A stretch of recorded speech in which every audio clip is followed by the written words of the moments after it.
My name is Ruby Lawson. I grew up in a small town called Prescat, Oregon. In our town, having a college degree was more important than being kind or following your passion. At home, we were not allowed to dream freely. We had to follow the plan, get good grades, go to a top university, and choose a respectable job like being a doctor, lawyer, or professor. My dad, Douglas, was a political science teacher at Oregon State University. He always stood tall, wore neat clothes, and talked like he was giving a lesson.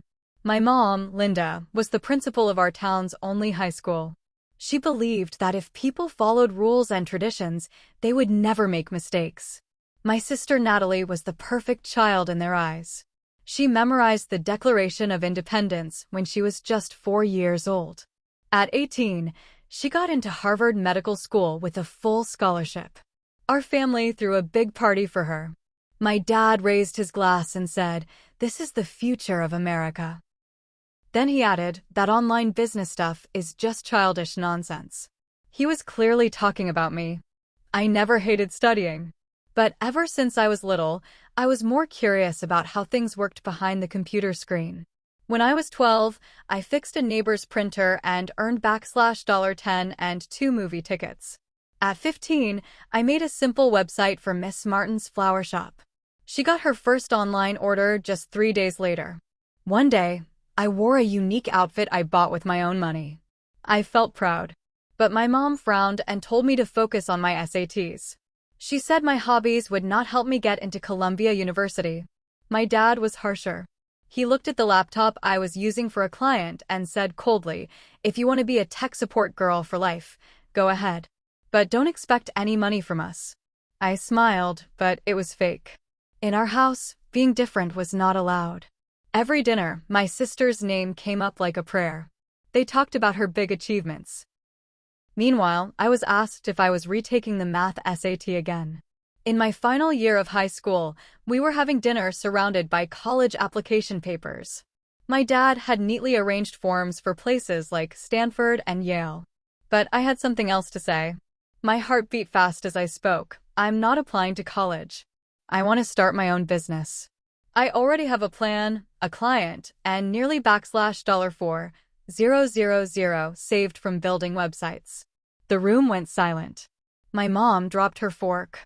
My dad stood up slowly and said, "That's not happening. Not in this house." The look on his face was not worry. It was disgust, like I had said something horrible. I did not cry. I walked to my room quietly and started packing. 1 week later, I left home with 3 suitcases, an old laptop, and a strong will. Nobody came to say goodbye. Nobody wished me luck. They thought I would fail and come back begging. My first apartment was small and old, in the suburbs of Portland. The wooden floors creaked, and cold air came in through the windows no matter how hard I tried to close them. But it was mine. I turned a small wooden table into my office. I made coffee every morning with a second-hand machine and started working before sunrise until the street lights came on at night. There was no paycheck. No pressure from family. Just me and an idea: help local artists sell their handmade products online. I called it Rustic Cart. It was simple. I made basic websites and took a 5% fee from each sale. The rest of the money went to the sellers. Oregon had so many talented people making things like pottery, candles, and baskets, but most did not know how to sell online. So I tried to help. During the day, I wrote code. At night, I emailed small stores hoping they would join. Most ignored me. Some asked where I went to college. When I said I never did, they stopped replying. One even laughed and said, "Good luck with that." My money started running out. I ate cup noodles, eggs, and beans. I turned up the heater not just to stay warm, but to fight the fear creeping into my mind. One night, I called my mom just to hear her voice. But when I told her I had not gone back to school, she said, "Then don't expect anyone to wait for you." After that call, I sat on the floor for an hour, staring into space. 3 months after starting, Rustic Cart had only 2 clients. Josie made soap. Walter was an old man who carved wood. He called me computer girl and often got my name wrong, calling me Lucy. Still, He paid me $20 a month to manage his online orders. Thanks to them, I paid my first electricity bill without using a credit card. I thought things would slowly get better. But one cold morning in February, I got into a car accident while dropping off Josie's products. No one was hurt, but my car broke down. The repair cost was almost $800, and I didn't have that money. I sat in my living room surrounded by boxes, tape, and bills, wondering if I had made a huge mistake. That night, I saw a post online about a small business meetup at the local library. It was free. I decided to go, not knowing what I was looking for. Maybe I just wanted to be around others who were trying, like me. There, I met Marka Bennett. She was in her 50s, had silver hair tied neatly, wore simple clothes, and had sharp eyes. She ran a small business accounting company called Ledgerflow. She was giving a talk about growing your product. After the Q/&A, I waited for the room to empty. Then I nervously walked up and gave her my handmade business card. My hand shook a little. I said, "I'm Ruby. I help artisans sell online. I don't have a degree. I don't have investors. But I have real customers and small but real income." Marka was quiet for a moment. Then she smiled and reached out her hand. "Do you have customer data?" she asked. I nodded, opened my laptop, and showed her the charts and order history. Marka looked at my spreadsheets and gave me honest advice. She said, "You don't need more small sellers. You need business clients." I did not fully understand at first. Then she explained, instead of selling one soap at a time, why not sell your system to 50 craft stores? You will still be helping people, just on a bigger level and with more impact. You already have the right idea. Now you just need to change the way you grow. We kept talking while walking back. My legs still hurt from the car crash earlier that day, but I felt light and hopeful. It was like someone had opened a door, and I was ready to walk through it. Right after that meeting, I changed the name of my company to Craft Logic Solutions. The old name sounded too simple. It did not match where I was going anymore. With Marka as my mentor, I shifted from selling to everyday shoppers to building software for small and medium craft businesses. Hardly anyone was helping these kinds of businesses, so it was a space we could really grow in. The first month after the change, I barely slept. I worked day and night, rewriting all the code using better tools. I sent emails to small shops all over the West Coast. Each new client helped me slowly pay off my car repair, keep the website online, and finally hire a part-time intern named Jared. He was a design student I had met at a local event. We worked from my tiny apartment. We used boxes of noodles as desks and taped a whiteboard to the fridge. It was rough, but this is where Craft Logic truly began. By fall, after over 100 cold calls that went nowhere, I got an email from a company called Maple and Sage. They had 36 stores in 6 states and were using old software that barely worked anymore. The email came from someone named Rebecca Tran. She wrote, "Your software can track inventory per store. Send us a demo." I read that message again and again, hardly believing it. Jared and I stayed up for 5 days straight building a live demo. It showed how our software could handle orders, track inventory at different stores, and send smart alerts. When Rebecca called back, she asked, "Can you finish this in 60 days? I looked at Jared. He gave me a thumbs up. "Yes," I said. "But I need to meet your tech team to connect it with your accounting and shipping systems." She asked, "Where's your office?" I paused, then said, "We work remotely for now, but I can fly to Denver whenever you need." That first meeting was also the first time I stepped inside a real office. It had clean carpets and a coffee machine that worked on its own. I wore a borrowed blazer and shoes that were a little worn out. But I stood with confidence. I answered every technical question clearly, thanks to all those long nights spent coding on my old laptop. The contract was signed for $420,000 with $150,000 paid right away. I didn't cry. I just sat in the taxi after the meeting, holding my backpack tightly, staring out the window. It felt like a whole new chapter was about to begin.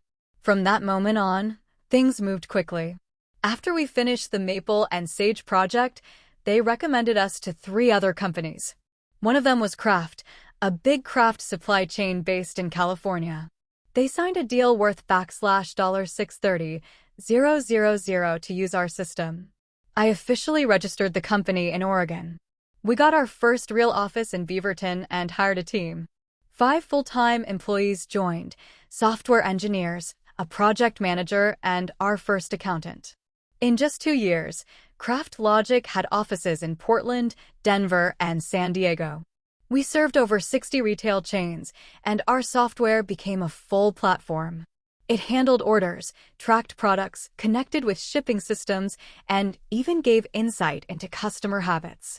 In our 3rd year, our revenue passed $1.2 million. We made over $300,000 in profit. In year 4, I was invited to speak at the Women in Tech West Coast conference. I shared how simple software tools could help traditional businesses grow. After my talk, a man handed me his business card with both hands. "I'm Michael Davis from Bright Access Ventures," he said. "We've been following your company. If you're open to selling, we'd like to talk." I smiled and took the card, but I didn't promise anything. The next week, I got 3 more offers to buy CraftLogic. The highest one said the company was worth $36 million. When I told my team, Jared said, "If you sell, I'll be happy for you. But I hope you won't. We're not done yet." I looked at the wall of our meeting room. It was covered in sticky notes showing all the features we were building next. I knew we had more to do. I said no to all the offers. Not because the money wasn't good, but because this company was not just a business. It was my story. It proved that I had chosen the right path, even though my family never believed in it. If I sold it now, it would feel like sitting back at my family's dinner table, quiet and ashamed, accepting their judgment. I was not going back to that. Even though the company was doing great, I kept my life simple. I still drove my old Subaru. I lived in a small 2-bedroom apartment in Beaverton. When people asked what I did, I just said, "I build software for small craft shops." My family never changed. My mom still called once a month, not to ask how I was, but to tell me how well Natalie was doing. She became the chief resident at a hospital in Seattle. Her husband published science papers.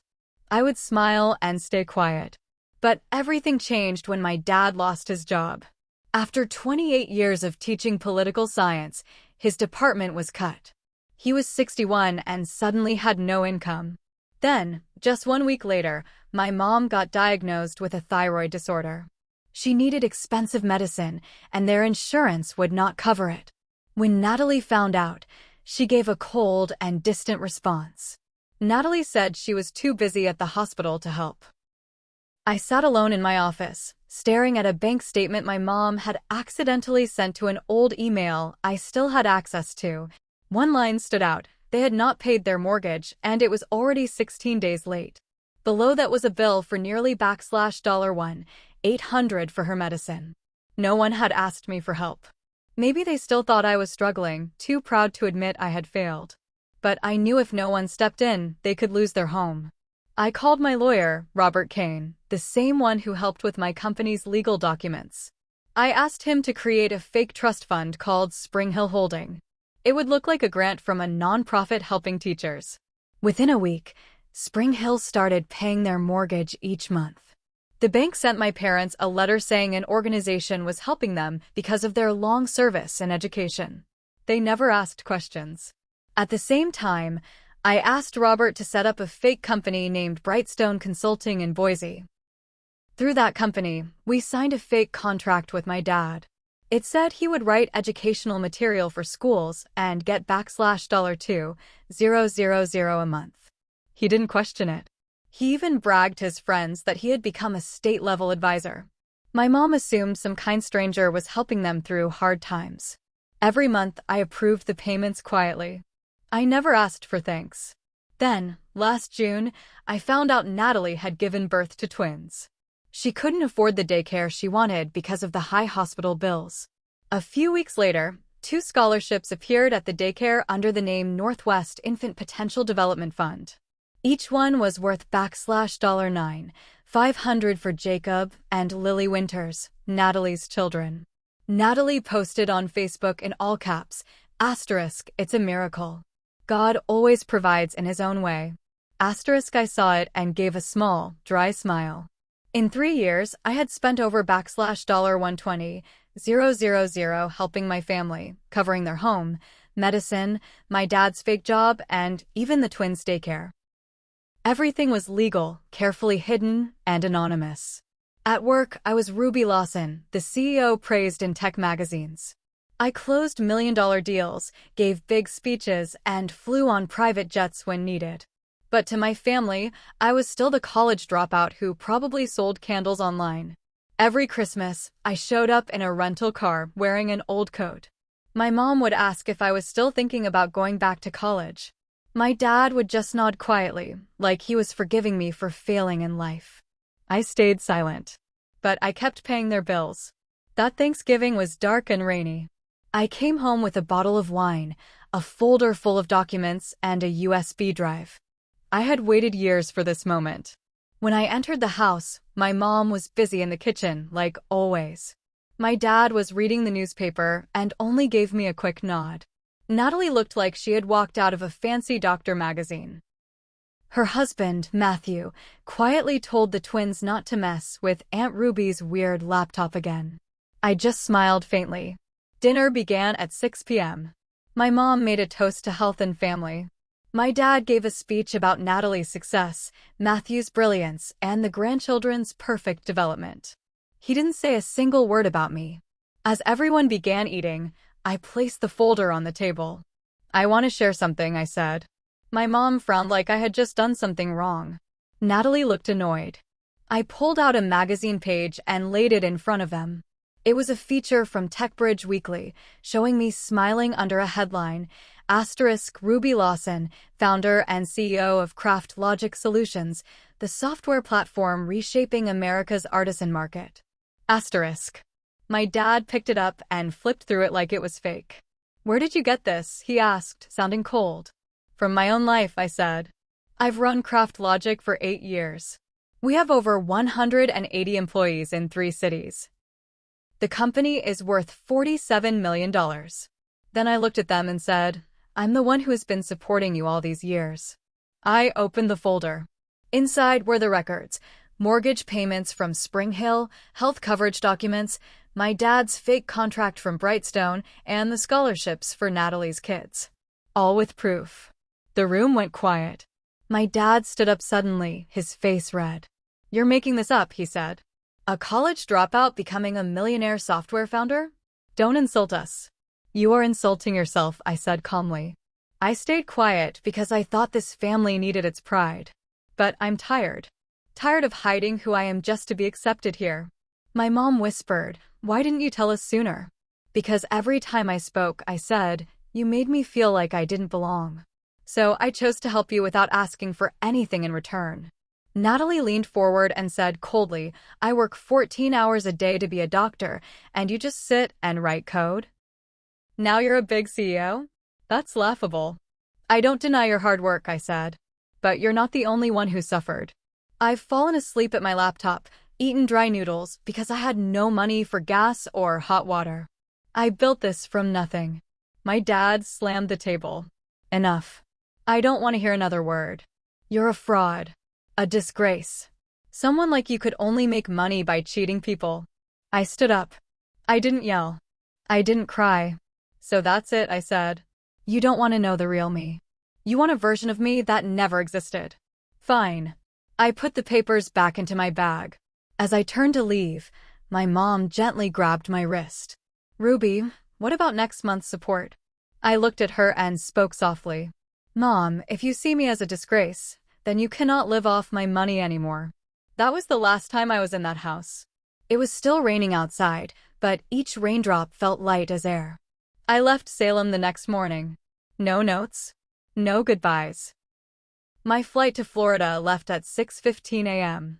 I sat by the window, watching the clouds above Oregon melt away. It used to feel like home. Not anymore.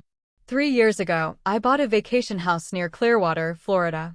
It had a red roof, white walls, grapefruit trees, and lavender in the yard. Until now, I had only visited for short breaks. But this time, I was there to stay. In the first week, I cleared out the entire house. I removed the fake antique furniture and dull art. I hired a local interior designer named Elena to help me turn it into a real home, bright, calm, and modern. A place where I could breathe.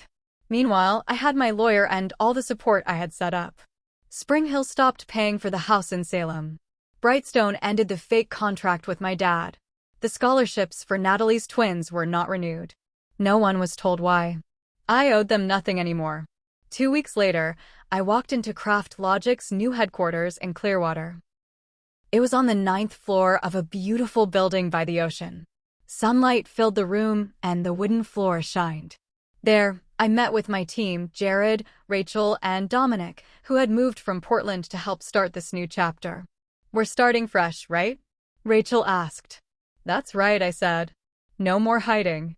No more pretending. This is the freest chapter for the company and for me." Craft Logic didn't just survive. It grew even more. In just a few months, we signed 3 new clients in Florida. An investment company from Boston offered a new value for the business, $59.7 million, and that didn't even include the AI products we were planning to launch. I no longer wore cheap jeans to look humble. I no longer hid my smartwatch. I didn't have to pretend I was failing just to be accepted. I was the CEO. I was the founder. I was Ruby Lawson. I even joined the local business community. One Friday night at a networking event for women in tech, I met someone new, Caleb Meyer, a digital consultant who helped nonprofits grow. Caleb had a warm smile and a handshake that made it feel like we had known each other forever. We started talking about using technology to help young founders in small towns. Then we talked about food, specifically steamed grouper from a nearby Thai place. 3 weeks later, we had dinner for the 3rd time. That night, there was no work talk. We walked barefoot on the beach, sharing a pair of earbuds, playing the songs we loved as teenagers. With him, I did not have to explain what my company did. I did not have to avoid questions about money. "You're the only person I know who built a whole company and managed to keep it secret," Caleb said as we sat on the porch, listening to the waves. I laughed. Maybe because I used to think that if people knew, they would try to turn me into someone I'm not. But now, if someone cannot accept who I really am, they do not get to be part of my life. We clinked our pineapple mint cocktails together like a quiet promise. No pressure, no performance. I still remembered that last dinner at my parents' house, every cutting comment, every glance that dismissed me. But instead of letting those things hurt me, I now use them as a reminder of how far I have come. Every day I live as my true self is a day I have already won. I began to think about others like me. Young people with big ideas but no fancy degrees. Not everyone can spend years grinding in silence like I did. And not everyone meets someone like Marcia Bennett at just the right moment. So I launched the Ruby Foundation, starting with a program called the Forge Forward Grant. It gives money and mentorship to young entrepreneurs without college degrees, but with strong business ideas. We did not care about their education history. We only cared about what they wanted to build and why. We announced the grant at the Clearwater Tech Hub, under the warm April sun and the smell of coffee from a nearby stand. I walked on stage without any notes or a teleprompter. Just me. "There are people who can build a perfect wooden chair at 16, I said. Others who design powerful algorithms without a single hour of computer science. If we deny them a chance just because they do not have a diploma, then we're the ones who are unqualified." In just 6 weeks, we received nearly 500 applications. The first grant, $$20,000, went to Alicia Monroe, 22, from El Paso, Texas. She wanted to build a scheduling platform for local health clinics. On our first video call, she cried. "I didn't think anyone would pick me," she said. "My education section just says high school." I smiled. "Maybe you just hadn't met the right reviewer yet." Forge Forward was more than just a grant. It was my way of reaching back to the 19-year-old version of myself, the one sitting alone in a tiny apartment, wishing someone would believe in her. One June afternoon, while I was watering the lavender in my yard, my phone rang. It was Natalie, asterisk asterisk. I was going to let it go to voicemail, but something made me pick up. "It's me," she said. Her voice was lower now. Not sharp. A little shaky. "How have you been?" "I'm okay." There was silence long enough that I could hear the wind on her side of the call. "I'm not calling to beg," she said. "I just wanted to say thank you for everything you've done. And I'm sorry. Not a generic sorry. A real one. I'm sorry I didn't see you." I walked into the kitchen, poured a glass of water, and found myself saying softly, "Thanks for calling." I did not rush to reopen doors. But I started replying to messages. I asked about the twins' health. I sent birthday wishes to Matthew. From a safe distance. Then, one Sunday morning, I received a letter. Handwritten. The name on the envelope, Douglas Lawson. His writing was sharp, familiar, just like how he graded essays as a professor. Asterisk row, I don't know how to begin, so I'll be direct. I was wrong. Wrong to believe there's only one path to success. Wrong to let pride blind me to your effort.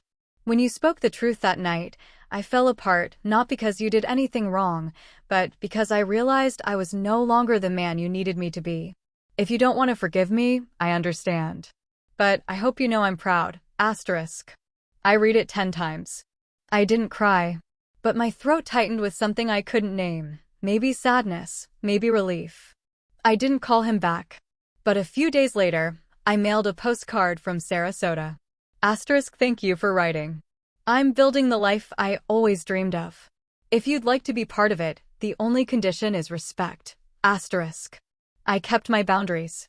I didn't fall back into the fantasy of a perfect family. But I gave them a second chance on my terms. At a women's startup dinner in Tampa, I shared my story. No drama. No sugarcoating. Just honesty. Sometimes, the best thing you can do is stop chasing love from people who refuse to understand you. The room was quiet for a moment, then everyone applauded. That was when I realized I was not just healing. I was igniting something. One sunny afternoon, I was reading the newspaper on my back porch when my phone rang. Landline, Salem, Oregon. I almost ignored it. But something told me to answer. "Hi," the voice said. "It's Mom. Linda." I didn't speak right away. "We're planning to visit Florida next month. We were wondering if we could see you." Her words were light, but they pressed heavily on my heart. 2 years ago, they called me a disgrace. And now they wanted to meet. Not to ask for money. Just to meet. "In what way?" I asked. "As the daughter you once cast out? Or as the CEO you can no longer ignore?" "As my daughter," she said. "Just my daughter. If you'll allow it." I didn't give an answer right then. I needed time, not to forgive, but to ask myself if there was anything I still needed from that meeting. 3 weeks later, I chose a small cafe by the sea. I arrived early, picked a table outside, ordered a cold brew, and waited. At exactly 9 a.m., they arrived. My father walked slower than I remembered, hair now fully white. My mother wore a simple beige dress. She looked softer. They sat down. No one spoke at first. But I wasn't nervous. I wasn't afraid. I sat steady, like the calm water beyond the patio. My dad broke the silence. "I read your interview in Founders Weekly. What you've built, it's impressive." "Thank you," I said calmly. My mom reached out and placed her hand on the table. "It took us a long time to understand you never needed to be a copy of anyone." "No," I cut in gently. "Don't say that unless you mean it. I didn't come for another polished speech." She lowered her eyes. For once, I saw the woman who had always needed control, unable to control this moment. Then my dad said, "You once asked me, if you don't see me as the pride of this family, what do you see? Today, I want to answer. You're proof that I was wrong." I didn't expect words like that. But I didn't let them define me either. "Dad. Mom. I don't live for approval anymore. I didn't build this life to earn praise. I did it to live honestly. And I won't go back to any older version of myself." Mom nodded. Not in anger.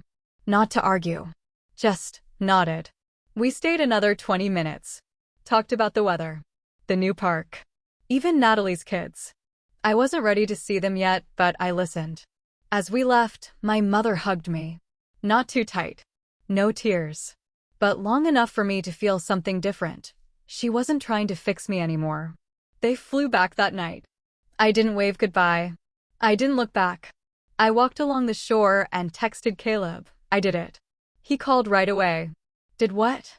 I sat in front of them. No anger. No begging.